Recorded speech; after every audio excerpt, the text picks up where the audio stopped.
donc je suis Sean Bouchard du label Talitre, label indépendant situé à Bordeaux. Je suis gérant, directeur artistique de la structure.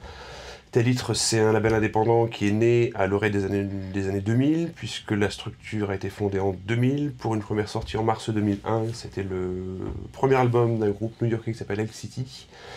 L'album s'appelait Status.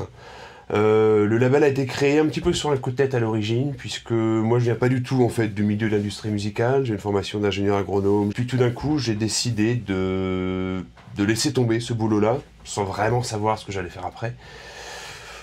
De fil en aiguille, je me suis posé pas mal de questions et je me suis dit tiens, pourquoi pas essayer de défendre des groupes que j'écoutais depuis de nombreuses années, notamment toute la scène folk pop de la côte ouest américaine.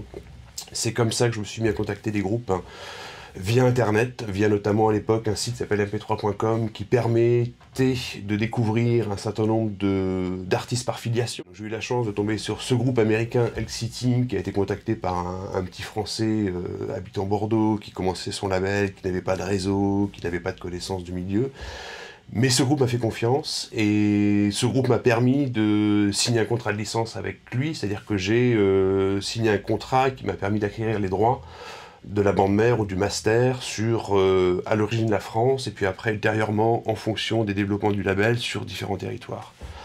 Voilà, donc le label existe depuis 2001 puisque la première sortie concrète c'est mars 2001.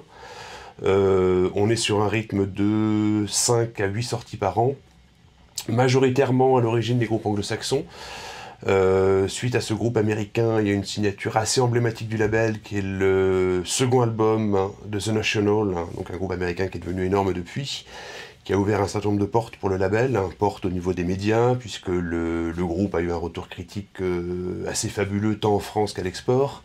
On a eu une double page en Libération, on a eu le soutien de Bernard Lenoir sur France Inter à l'époque, et puis on a surtout eu énormément de presse, notamment en Angleterre. Voilà, donc ça a été un palier qu'on a franchi avec le label. On a eu un groupe anglais qui s'appelle Flotation to Warning en 2004, pour après, ultérieurement, sortir à la fois des groupes anglais, des groupes américains, et puis à un moment donné des groupes français.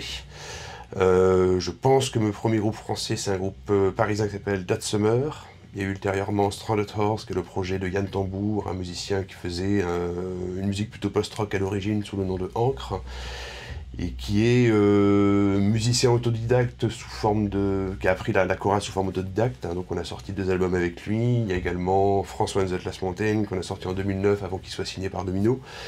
Et il y a également d'autres groupes de diverses origines. Il y a notamment Evert and the Two Dragons, qui est un groupe estonien, Motorama qui joue ce soir à Stéroluc, Rachel Dad qui est anglaise et qui joue également ce soir, et puis Thousand qui est la dernière signature de Talitre.